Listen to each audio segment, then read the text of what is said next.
ാണ്. അപ്പോൾ വെളിച്ചെണ്ണ ഒഴിച്ചിട്ടുണ്ട്. ഒരു 10-30 ചുമന്നുള്ളി ഞാൻ അരിഞ്ഞിട്ട് കൊടുത്തിട്ടുണ്ട്. അതിൻ്റെ കൂടെ ഒരു 5-8 വെളുത്തുള്ളി ഇട്ട് കൊടുത്തിട്ടുണ്ട്. ചെറു കഷ്ണം ഇഞ്ചി ചെറുതായിട്ട് ഇട്ട് കൊടുത്തിട്ടുണ്ട്. പിന്നെ വേപ്പില ഇതൊക്കെ കൂടി നമുക്ക് നന്നായി വഴറ്റിയെടുക്കണം. വളരെ ടേസ്റ്റി ആയിട്ടുള്ളൊരു ചട്നിയാണ്. ഇപ്പം ഞാൻ ഇതിലേക്ക് ചേർക്കുന്നത് വറ്റൽമുളകാണ്. ഒരു 5-8 വറ്റൽമുളക് ചേർത്തിട്ടുണ്ട്. നല്ല ചൊടിയിലാണ് ഞാൻ ഉണ്ടാക്കുന്നത് കേട്ടോ. അത് ആയി വന്നപ്പോൾ ഞാൻ അതിലേക്ക് 2 തക്കാളി ഇട്ട് കൊടുക്കുക.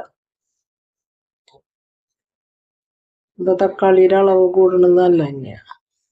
പിന്നെ അത് നന്നായി വഴറ്റി നമ്മൾ എടുക്കണം. തക്കാളി എന്നിട്ട് നന്നായി ഉടച്ച് അതിൽ ചേരുന്ന പോലെയാക്കണം. 2 പച്ചമുളകും കൂടി ഞാൻ കീറിയിട്ട് കൊടുത്തിട്ടുണ്ട് കേട്ടോ. നല്ല എരിവുള്ള ചമ്മന്തിയാണ് അത് കേട്ടോ. അപ്പോൾ ഒരു സാമ്പാറും പിന്നെ അതുപോലെ ഇങ്ങനെ ഒരു ചട്നിയും നെയ് റോസ്റ്റ് ആകുമ്പോൾ നല്ല ടേസ്റ്റാണ് കഴിക്കാൻ. അപ്പോൾ ഞാനത് തണുക്കാൻ വെച്ചിട്ടുണ്ടായിരുന്നു. അപ്പോൾ ഞാൻ അടിച്ചെടുക്കട്ടെ. അപ്പോൾ അത് മിക്സിയിൽ അടിക്കാൻ ഇടുകയാണ്. വളരെ എളുപ്പത്തിൽ ഉണ്ടാക്കാൻ പറ്റുന്ന ഒരു ചട്നിയാണ്. പക്ഷെ വളരെ ടേസ്റ്റുമാണ്. തേങ്ങ ചേർക്കണ്ടെന്നുള്ളവർക്ക് അങ്ങനെ ഇപ്പോൾ തേങ്ങയൊക്കെ ചേർക്കുമ്പോൾ പ്രശ്നമുണ്ട് എന്നുള്ളവർക്ക് ഇങ്ങനെ ഒരു ചട്നി ഉണ്ടാക്കിയാൽ മതി. നല്ല ടേസ്റ്റുള്ള ഒരു ചട്നിയാണ്. ഇതിലേക്ക് ഇനി നമുക്ക് ആവശ്യത്തിന് ഉപ്പിട്ട് കൊടുക്കാം.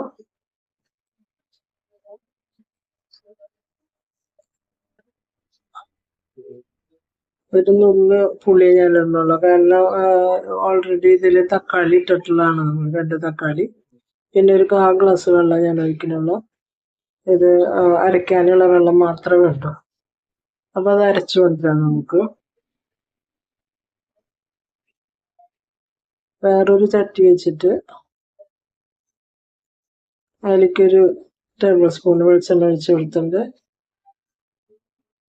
അത് ചൂടായി വരട്ടെ. അപ്പോൾ നമുക്കൊരു സ്പൂണ് കടുക് ഇട്ട് കൊടുക്കാം. ആ കടുക് പൊട്ടി വരുമ്പോൾ നമുക്ക്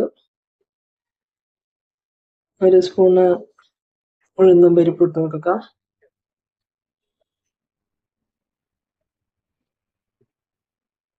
ആ പൊട്ടി വരുമ്പോൾ 2 വറ്റൽമുളകും വേപ്പില ഇട്ട് കൊടുക്കാം. അപ്പോൾ അത് ഒന്ന് മൊരിയിനോടുകൂടി നമുക്ക് ഇതിലേക്ക് നമ്മൾ അരച്ച് വെച്ച ചട്നി ഒഴിച്ചു കൊടുക്കാം. നമ്മുടെ ചട്നി റെഡി ആയിക്കൊണ്ടിരിക്കുകയാണ്. വളരെ ടേസ്റ്റി ആയിട്ടുള്ള ചട്നിയാണ്. നമ്മൾ നാളികേരമൊന്നും ചേർത്തില്ലല്ലോ, അപ്പോൾ എങ്ങനെ ഇരിക്കുമെന്ന് നമുക്ക് തോന്നണ്ട. വളരെ ടേസ്റ്റാണ്. അപ്പോൾ നിങ്ങൾ ഒരിക്കലെങ്കിലും ഇങ്ങനെ ഉണ്ടാക്കി നോക്കണം. നമുക്ക് ഇതിന് മാത്രം ഊണിന് വരെ ഉപയോഗിക്കാവുന്ന ചട്നി അത്. നമുക്കൊരു ചൊടിയായിട്ട് ഊണിന് ഞാനിപ്പോൾ അതിലേക്ക് മിക്സിയിലൊരു 2-3-4 സ്പൂണ് വെള്ളം ഒഴിച്ചിട്ട് ഞാനതൊന്ന് കലക്കി അതിലേക്ക് ചേർത്തിട്ടുണ്ട്. അപ്പോൾ അതൊന്ന് ചൂടായി ചെറിയ തള വന്നോട്ടെ. ഇതാണ് നമ്മുടെ ടേസ്റ്റിയായ